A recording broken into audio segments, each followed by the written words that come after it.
Hi, welcome back. Last time, we left off with Linny being labeled a suspect for Case of the serial disappearances of young women. and in order to save him, our silent man and his flying partner over here have decided that we are fit to be his lawyers because we spent an hour with a lawyer character once. Anyway, we need evidence to prove his innocence, and since being a lawyer clearly isn't enough, we need to become his private detective as well. So let's go grab some evidence and free our man. Sorry about everything that happened just now. Were you frightened? Despite everything, she still does not care. I don't know whether what happened there on the stage was purely an accident or not. And I don't know why poor Cal was in the box. As for how that girl chosen from the audience could suddenly disappear, I'm afraid I don't have any answers either. If someone tampered with my performance, then we need to figure out what they did. Which is precisely why we need to investigate. As this book says, the impossible could not have happened. Whatever happened must have been that which is possible. Holy shit, nerd emoji. Paimon bought them when we were reading at the bookshop in the city earlier. Pretty cool, huh? That's the right attitude. Feeling depressed isn't going to help me now. I need to get back to my normal self. Yeah, dude. I shouldn't feel depressed that my assistant got crushed to death. Good thing you agreed to be our attorneys. Thanks for that. We'll be counting on you. Listen, I know we fought off gods and all before, but I'm not sure we can defend a guy in court. You know that child said, Though it's rumored that Fontaine has a death penalty. From what I can tell, no one has ever been officially sentenced to death. well, it might just cause it to happen. Oh, since we're going to start investigating, Paimon has a question first. Where did Lynette go during the performance? Ah, well, I'm afraid that would involve some of our essential trade secrets as magicians. The secrets behind our magic are past saving, Linny. I suppose you're right. The truth behind our tricks is going to be important evidence that will be weighted during the trial. We should go somewhere else if we're going to discuss our magic tricks. We'll go speak with the guards, and in the meantime, you can go investigate the stage and the seating areas. Alright, let's go have a look while the investigation teams are still here. Detective Paimon is on the case! Hello, officer. How's the investigation going? Listen, I'll be perfectly honest with you. I'd avoid getting mixed up in this whirlpool of a mess if I were you. Huh? What do you mean? Come with me and you'll see. The deceased is one of Linny's assistants named Cal. Even though he hadn't joined the troupe long, he was hardworking and everyone generally liked him. The assistants are usually in charge of setting up and inspecting the props, assisting with the show and keeping the crowd engaged. As you probably saw when you were in the audience, the water tank suddenly fell and smashed the box with Cowl inside it. This is the real mystery. We've already searched the scene and were unable to find any traces of the girl. However, if you look carefully, the box was positioned directly under the water tank. The ropes holding the tank were then burned by the pyrotechnics on stage, causing them to snap. All these factors lining up so perfectly makes it hard to see this as a mere accident. If anything, the more logical explanation is that the whole incident was intentionally planned, and Linny is the most likely person to have access to all these areas. Anyway, you may investigate the scene of the crime yourselves if you're curious. Who knows, maybe you'll be able to come up with some new evidence.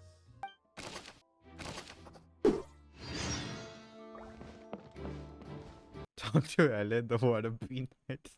So this is the rope that broke and caused the water tank to fall. The rope looks pretty durable. How can it be burned through so quickly by fireworks? That's it. Yoimiya is the one behind all of this. Whoa. Look! This bit is made from different material. Most of it was burned away, but there's still a little bit of it left. Huh. So if a rope meant to hold something was made with that kind of material in it, then that means... Wait! Paimon should write all this down. Let's take notes. The seats were all booked in advance, so we were able to deduce the missing woman's identity by checking the guest list. Her name is Halsey. She's a painter from Fontaine who's made a bit of a name for herself. The magic troupe members all claim not to know her. We have looked into her social connections. It seems that she has no personal grievances or conflicts of interest with the suspects. Simply put, She wasn't related to the magic troupe at all, which matches the features of the previous serial disappearances. Were the victims of previous cases also chosen at random? That's how it seems to us, in any case. Apart from the fact that they were all young women of around the same age range, there really weren't any other connections between them. Okay then. Lenny used the machine to pick a random member of the audience during his performance, right?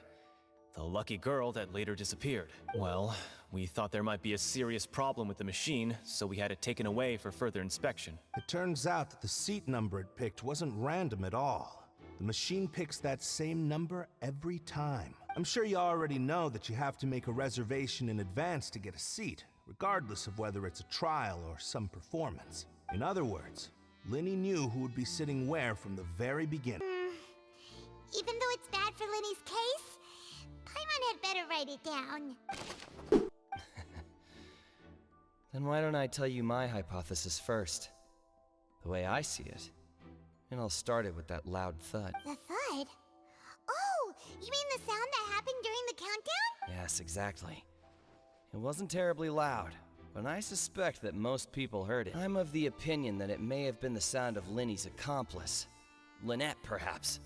Jumping atop the water tank, or something like that. And when the pyrotechnics went off, she cut the rope, sending the water tank crashing down. But wasn't the noise we heard too loud for that? Perhaps the balance wasn't right, leading to a particularly rough landing. Oh, that's true. I suppose I must reconsider. That does remind Paimon, though. What was with that sound? By now, the game has realized that it's been a whole 5 minutes since they've shown us a character who 80% of the players will spend all their life savings on. So it decided to change that. Hey, you! Yes, both of you! Over here! If I'm not mistaken, you're also among those who wish to cut down the thorns and pursue the truth. No? And by the looks of it, you're not from Fontaine. Well, you're right on the more about that one, but who are you? Have you never heard of the Spina di Rosula? From mediating disputes and providing protection to solving conundrums, you name it, Spina di Rosula does it. And I, Navia, have the honor of being its renowned president. I'm Silver, her attendant. Pleased to meet you. And I'm Melus. Demoiselle's various daily needs and affairs are under my purview. Judging from the look of things, I find Lenny an unlikely mastermind. Really? We think so too! That's why we're looking for clues now. But how did you come to that conclusion? Intuition, naturally. My unparalleled intuition. What? Farina sure was quick to point the finger at Lenny without any decisive evidence whatsoever, wasn't she? Sounds more like you just don't trust the Hydro Archon. I must admit that she can be interesting at times, but liking her doesn't mean that I'll blindly agree with her. All right, I've answered your question. Now, it's time you answer mine. Wait a minute, did that answer count? Well, I say it does. In your opinion, do you think it's right to treat a trial like it's an opera? Well? And why would that be? I mean, either choice will make a difference. See, Silver and Melus? I told you they'd be different. Now, I need to make some preparations, following which our joint investigation shall commence. You two shall be my assistants. Wait! Since when did we become assistant? Oh, well, I can be the assistant. Sure. Or your companion, if you like. I'm really not that fussy. That's more like it. And what about you over there? What do you think? You seem like you've got something on your mind. I have nothing to add. We'll be making some preparations first. Just be sure to let us know if they start revealing Lenny's tricks. Thanks! Were you always guarding this entrance? Yes! After the Chief Justice gave the order, everyone coming in or out must undergo a strict inspection. Mesulini. So, the missing girl couldn't have left from here. At least, not from that point on. Well, because I was in charge of security near the entrance at that time, we Melazines are good at that sort of thing, you know. Melusines. I keep calling them Mussolini. safe to say the girl couldn't have left through here. After speaking to the Mississippi guard and collecting the last piece of information, it was now time for us to meet with Linny and have him explain the magic trick to us. Hopefully, he isn't flirting with any of the police officers. Just so you're aware, I will be monitoring your actions and making notes as necessary. Very good. Thanks for being so agreeable. I'd pull a rose out of my hat as a gift for you if I could. God damn it. You've arrived. Who's this? Me? I'm Spina di Rosula's guardian angel. If you've got a problem, I've got the firepower. Sorry, I got a little carried away there. Call me Navia. I'm a partner of theirs, and we'll be helping investigate this whole situation. Oh, new helpers? I would be most grateful. I need new helpers after my previous one got crushed. I appreciate your kind interest. Come with me. We'll be heading below stage. More like Candace. Yes, a world of secrets is hidden beneath this magic box, prepared specifically for this switcheroo trick. But before I reveal everything, you should have a look first. Notice anything strange here? Huh. Weren't there balloons and other decorations here? Ah, good eye. That said, you're still far from discovering the answer. Very good indeed. I thought you might not be able to catch that, given that you were sitting in the first row. The back of this door was patterned. Those patterns are now gone, replaced by a smooth wooden board. So, if you put 2 and 2 together, what do you get? Exactly. All right, let's go. I'll tell you how it works as we head down. Oh, so there was a passageway under the magic box! The 2 magic boxes are positioned right above the 2 entrances of the tunnel. See this flatbed trolley? The box with the lucky audience member in it would be shuttled over to the other side using the trolley. This trolley can raise and lower and even rotate, ensuring that the box will face in the right direction. The inner box would descend after the audience member was put inside and be moved along the trolley, all while the outer box would remain on stage as if nothing had ever changed. The audience member would only be able to feel some slight movements in the dark, and by the time she walked out, she would already be back on stage. My assistant and I had already scripted our conversation beforehand. When the countdown began, I had already gone to the opposite box via a tunnel using that ladder. And what about Lynette? Where was she? I was in the mezzanine space in the back of the box. That's how we were able to coordinate Linny's lines with the assistant. And by the way, I was the one who walked out of the box at the end. I mean, we are twins. All it takes is a change of clothes and no one can tell who's who. Lynette would briefly walk out of the box and then go back in, jumping into the tunnel and escaping before the box on the trolley could finish ascending. And then I walk out of the other box in the audience area, and the trick would be complete. The operative word here being would. Could we have a look around? I think we can come up with some more leads. This is the scene of the crime, so Linny and Lynette are not permitted to stay here. I'll escort them back up. Despite Linny leaving out the truth that he can easily be teleported between 2 points because he's a video game character, we still decided to support him. And that meant looking through the tunnel to try to figure out what happened to the girl during the trick. Huh. What's this? Looks like a hook tied to the end of a rope. Huh? There's a... Perhaps it was a prop for a different trick. But why would it have been left? Whatever it is, let's make a note of it first. Can we take that with us? It'll probably help us climb mountains easier. The floor is wet. Please be careful not to slip.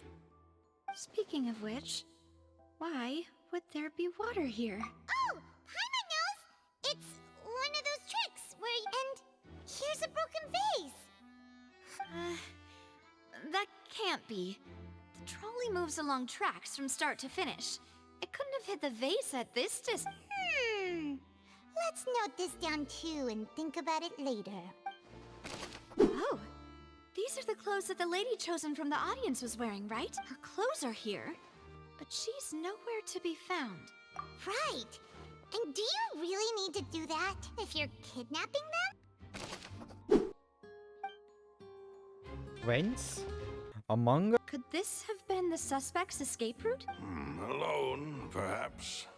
But if they had to pull another person with them, the space... But there are no other ways in or out of here.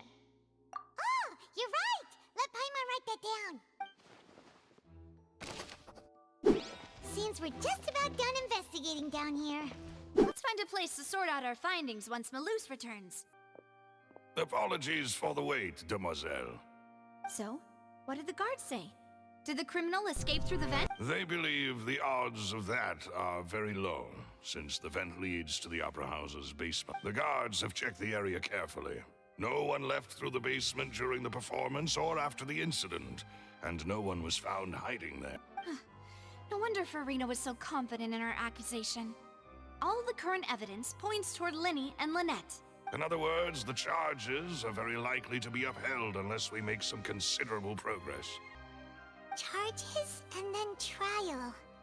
So if the charges are upheld, they'll announce a sentence? That's right. This is how a trial goes in the Opera House. During the proceedings, the Chief Justice and the Oratrice will hear statements from both sides. That's right.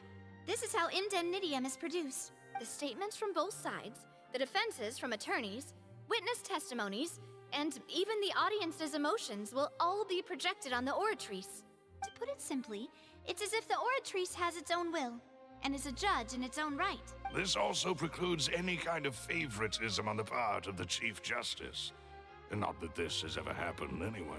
Once both sides have finished speaking, the Chief Justice will make his final decision. This, too, will be used by the Oratrice as a reference. Then, finally, the Oratrice will be consulted by officials. The result it returns is the will of justice itself. Huh? These guys are basically using ChatGPT to decide the outcome of their trials. Ah, yes, the guards also asked me to convey that none of us will be allowed to leave this place before the trial. Because we've chosen to act as the twins' proxies. That makes us persons related to the case. They're concerned that we might be colluding with outside parties, or that we might find outside help to disrupt the case. I'm ready to break out at any time. In that case, let's just sort out our findings together here. Pity. I was hoping to take you to try some of Fontaine's famous desserts, too. I mean, what better way to properly think through our findings than over some tea and sweets? Huh. Breaking out suddenly doesn't seem like such a bad idea after all. Just kidding! Just kidding! Paimon will still do her best, even if there are no snacks. What do you mean, no snacks? Of course we'll have snacks. If we cannot buy some, then we'll simply make some. Understood, demoiselle. Everyone, please come with me. Wait, you're carrying a portable stove with you? Paimon, even we carry a portable stuff with us. Yes, I must be prepared to meet the demoiselle's baking needs whenever the fancy strikes her. I have eggs, sugar, and almonds at the ready. Good work, you two. Then I'll get to it. Please sit tight for a moment. You'll get to taste my awesome snack soon enough. And Paimon thought it smelled good while it was still in the oven.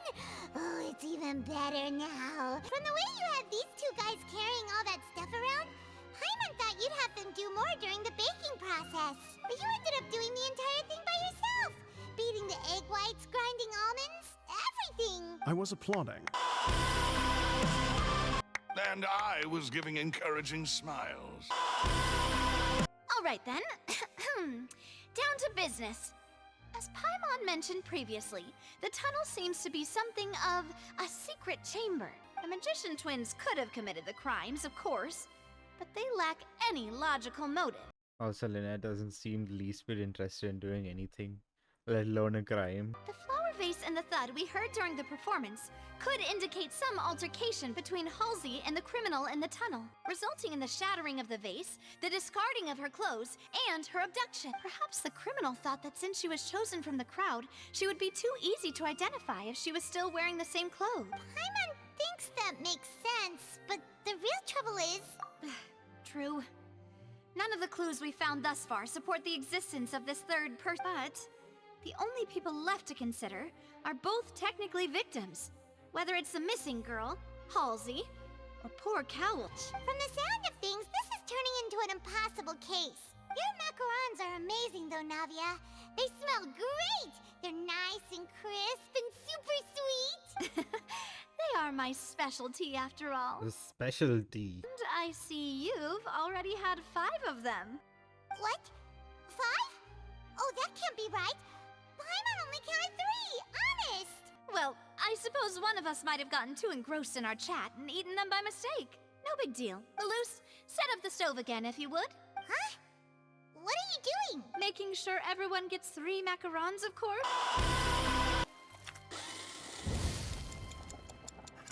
Well, that's it for snack time. I'm going to have another look around the area. I don't know what we're looking for yet, but we've still got some time. As attorneys, I suggest the 2 of you think the case over. It would be awkward if you got all tongue-tied on stage during the trial. Man, that was a lot of detective work. Now the traveler has even more stuff to add to his resume. Anyway, I'm gonna be leaving the trial for the next video, but it might take some time because I'm planning on streaming and recording Spider-Man 2 soon. See you guys there. Hopefully.